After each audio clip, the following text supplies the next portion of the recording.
नमस्कार मित्रों, मैं हूं राकेश अचल और आप देख रहे हैं चक्षुदर्शी, जो आपका अपना YouTube चैनल है। अगर आप इस चैनल पर पहली बार हैं तो आपसे करबद्ध निवेदन है कि आप इसे सब्सक्राइब कर लीजिए। आप इसके मेंबर बन सकते हैं और इसका सहयोग आप सुपर चैट के जरिए भी कर सकते हैं, सुपर थैंक्स के जरिए भी कर सकते हैं, जैसी आपकी श्रद्धा हो। तो मित्रों, दरअसल नए साल में नई नई खबरें तो बहुत बन रही हैं। कहीं विस्फोट हो गया है, कहीं धमाके हो गए हैं, कई सैकड़ों लोग मारे गए हैं। मध्य प्रदेश में दूषित पेयजल ने बिना धमाके के 1 दर्जन से ज्यादा लोगों की जान ले ली है। लेकिन मैं बात कर रहा हूं कुछ मौलिक बुनियादी स्वभाव की। हमारा एक पुराना देश है, काफी पुराना देश है ईरान, और एक देश है हमारा सनातन देश भारत। और दोनों की स्थितियां नए साल में लगभग एक जैसी हैं। आप कहेंगे दोनों की एक जैसी कैसे है? तो मैं उसके लिए आपको बताऊंगा कि एक तरफ ईरान है तो दूसरी तरफ भारत है, एक तरफ रियाल है तो दूसरी तरफ भारत का रुपया है। दोनों की हालत खराब है। ईरान की हालत भी खराब है, ईरान के रियाल की भी हालत खराब है, भारत की भी हालत खराब है और भारत के रुपए की भी हालत खराब है। ईरान में आज जो रियाल है वो $1 के मुकाबले 14 लाख रियाल हो गया है। बहुत बड़ा मतलब धूल बराबर हो गया, धूल बराबर आप कह सकते हैं। लेकिन वहां पर इस को लेकर के प्रतिक्रियाएं सामने आने लगी हैं। ईरान में डॉलर के मुकाबले जब रियाल के दाम मिट्टी में मिल गए तो वहाँ जो महंगाई थी वो 42% बढ़ गई। जो खाने का आपका रोज का खान पान का खर्चा था वो 72% तक बढ़ गया और हर चीज बढ़ गई। महंगाई से इलाज बढ़ गया, खाना खुराक शिक्षा सब कुछ बढ़ गया। तो ऐसे में नतीजा क्या हुआ कि ईरान में अब भीड़ सड़कों पर है और उस सत्ता के खिलाफ सड़कों पर है जिससे कि वो धर्म के सूत्र से बंधी हुई है।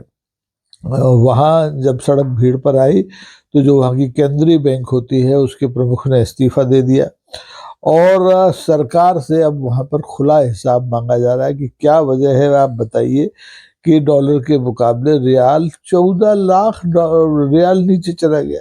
कितना अंतर! यानी वो तो टॉयलेट पेपर से भी गई मुद्रा हो गई है ईरान सरकार की। लेकिन दूसरी तरफ आप भारत को देख लीजिए।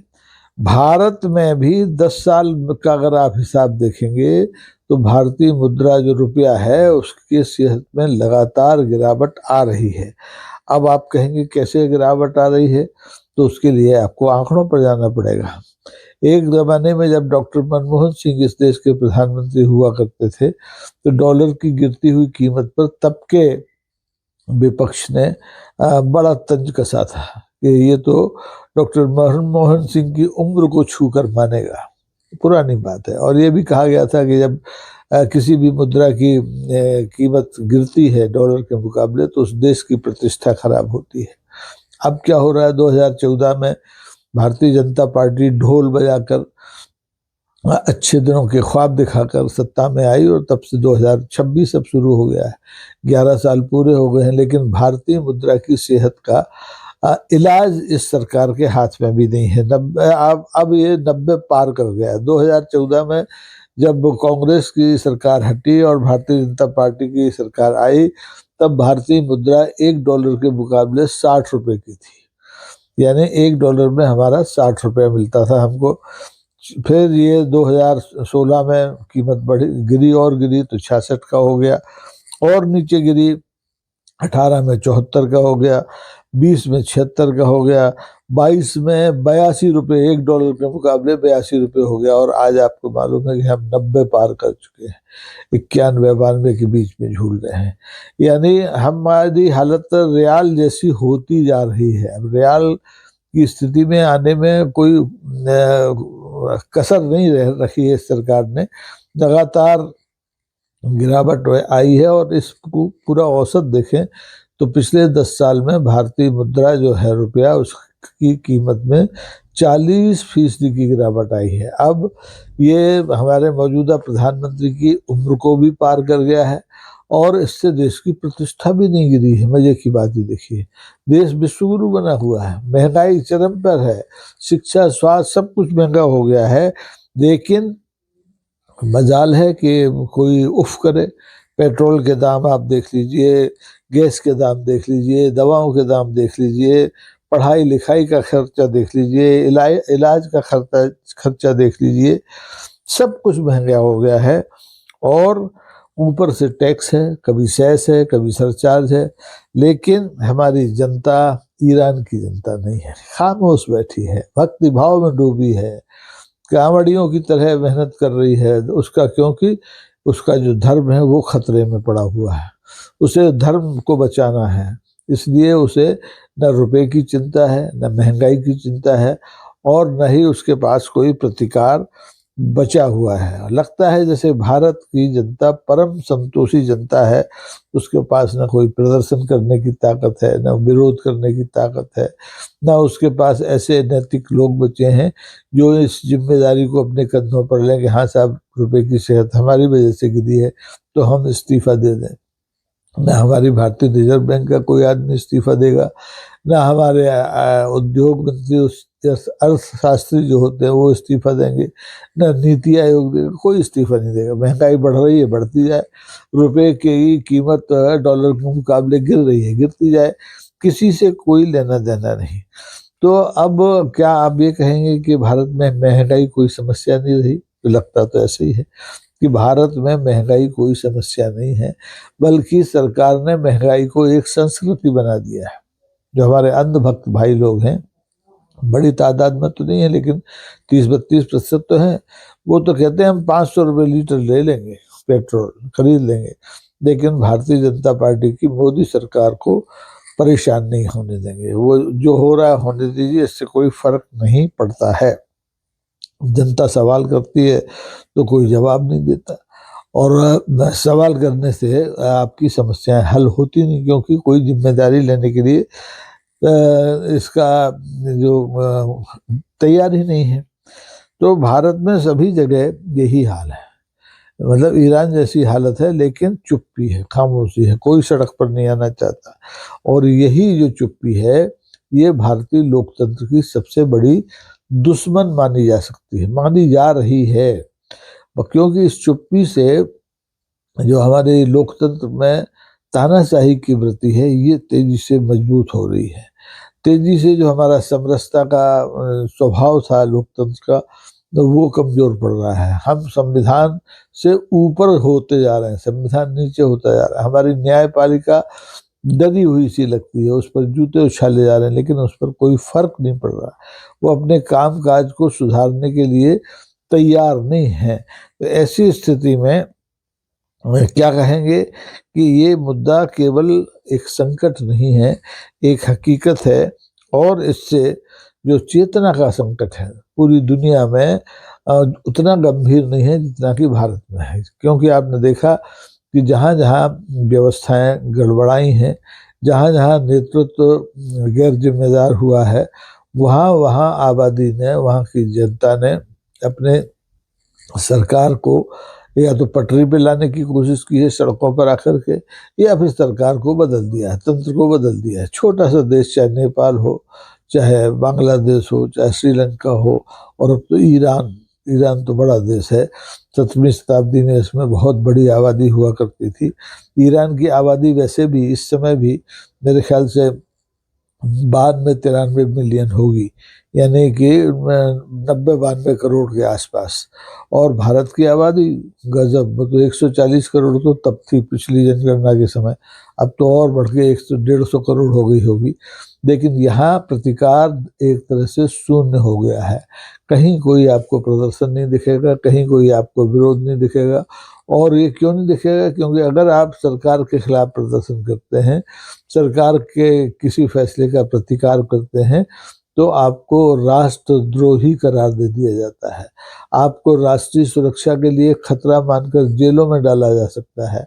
ऐसा तो इस देश में जब 1974-75 में आपातकाल लगा था तब भी नहीं हुआ था। तब भी लोग सड़कों पर आ रहे थे, लगातार गिरफ्तारियां दे रहे थे और प्रतिकार कर रहे थे। आज प्रतिकार पूरी तरह से समाप्त हो गया है, और प्रतिकार जहाँ हो भी रहा है, चाहे वो गांधीवादी तरीके से हो रहा हो, चाहे पारंपरिक तरीके से हो रहा हो, उसको रौंदा जा रहा है, कुचला जा रहा है। किसान आंदोलन को आपने देखा 100 दिन से ज्यादा चला, साल भर चला, लेकिन मिला क्या? कुछ नहीं। 700 लोग मारे गए और केवल कानून वापस हुआ, नया कानून बनकर आज तक नहीं आया। इसी तरह से आपने देखा छात्र आंदोलन हो चुका है, कर्मचारियों का आंदोलन हो चुका है, लेकिन हासिल कुछ नहीं है। तो ऐसी स्थिति में जनता ने प्रतिकार करना बंद कर दिया है। तो ये नया सवाल है कि ये जो आबादी के भीतर चेतना है, वो जो कुंद हो रही है, उसका क्या मतलब है? क्या हम गरीब हो रहे हैं, और ज्यादा गरीब हो रहे हैं इसलिए चुप हैं, या फिर ये है कि गरीबी जो है हमारे लिए अभिशाप बन गई है और उसने हमको चुप रहने पर मजबूर कर दिया है। हमें मजबूर कर दिया है कि हम 5 किलो राशन खाएं और सरकार के गुण गाएं। तो अगर ये स्थिति है तो इसमें जिम्मेदार और कोई नहीं, सरकार जिम्मेदार नहीं है, राजनीतिक दल जिम्मेदार नहीं है, जिम्मेदार हैं आप और हम, जो कि अपनी जो बुनियादी चीजें हैं उनको सुरक्षित करने के बजाय धर्म खतरे में है, इसलिए धर्म को बचाने के लिए हर कीमत अदा करने के लिए तैयार हैं। हमारा रुपया लगातार कमजोर हो, कोई फर्क नहीं पड़ता। हमारा आयात निर्यात लगातार गिरे, कोई फर्क नहीं पड़ता। हमारे जो वैदेशिक रिश्ते हैं, कोई फर्क नहीं पड़ता, क्योंकि हम तो लगातार एक के बाद एक हर साल 4-6 नागरिक सम्मान किसी न किसी देश से कबाड़ ही लेते हैं। अभी तक हम 18 नागरिक सम्मान हमारे प्रधानमंत्री जी 10 साल में हासिल कर चुके हैं। ये एक बड़ा कीर्तिमान है। लेकिन इन्हीं 10 साल में हमारे कितने देशों से संबंध बिगड़े, कितने देशों से हमारी एक तरह से तरके ताल्लुक टूटे, और कितने देशों से हमारा बोलचाल बंद हुआ। और उसमें सबसे बड़ा देश तो अमेरिका है। अमेरिका और भारत के रिश्ते इतने खराब जितने अभी इन पिछले 2-2.5 साल में हुए हैं, पहले कभी नहीं हुए थे। यहाँ तक कि माननीय मोदी जी के पहले कार्यकाल में भी अमेरिका और भारत के रिश्तों में इतनी खटास नहीं आई थी। मोदी जी से पहले जब बीजेपी की सरकार अटल जी के नेतृत्व में बनी थी, तब भी इन रिश्तों में इतना तनाव, इतनी कर्कशता नहीं आई थी। तब भी भारतीय मुद्रा की सेहत अच्छी थी, लेकिन अब भारतीय मुद्रा की सेहत खराब, भारतीय अर्थव्यवस्था की सेहत खराब, भारतीय बाजार उद्योग धंधों की सेहत खराब। कोई विदेशी पूंजी यहाँ लगाना नहीं चाहता, उल्टे यहाँ से पूंजी को ले लेकर भागना चाहता है।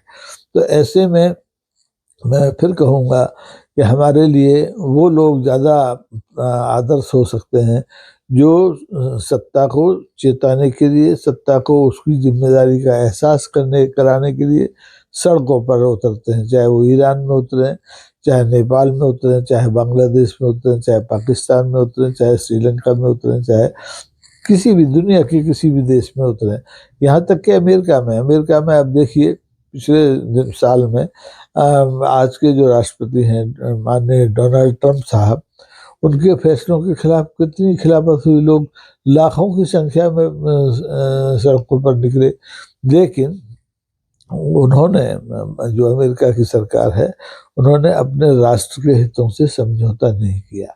उन्होंने अभिव्यक्ति की किसी की आज़ादी को नहीं छीना। उन्होंने किसी सोनम वांगचुक जैसे गांधीवादी और शिक्षाविद को राष्ट्रीय सुरक्षा कानून के तहत जेल में बंद करके नहीं छोड़ा। और जब जब उसे लगता है कि दबाया जा सकता है सामने वाले को, तब तक वो कोशिश करते हैं, किसी को जमानत मिल जाती है, किसी को पेरोल मिल जाता है। बहरहाल असली मुद्दा ये है कि भारत और ईरान दोनों देशों की अगर आप तुलना करते हैं तो ईरान प्रतिकार के मामले में भारत से बहुत आगे निकल गया है। वहाँ के लोगों की रीढ़ में अभी भी एक जकड़न है, वो झुकने को तैयार नहीं है सरकार के आगे। भले ही ईरान की जो मुद्रा है उस पर वो $1 के मुकाबले 14 लाख रियाल हो गई हो। ईरान तो प्रतिबंधों से भी जूझता रहा है, लगातार दुनिया भर के प्रतिबंध हैं।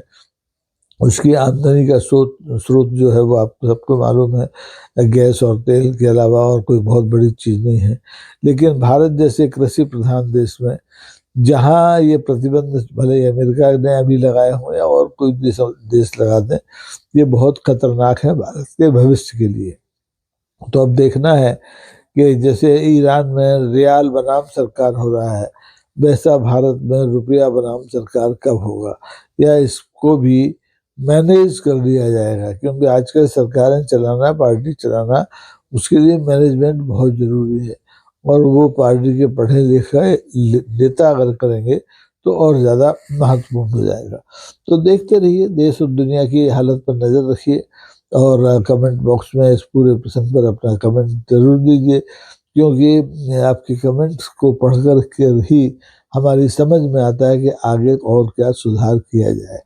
तो फिर से वही अनुरोध, सब्सक्राइब कीजिए, मेंबरशिप लीजिए, सुपर चैट और सुपर थैंक्स जैसे विकल्पों के जरिए हमारी मदद कीजिए। आज के लिए बस इतना ही। बहुत बहुत धन्यवाद। नमस्कार। जय हिंद।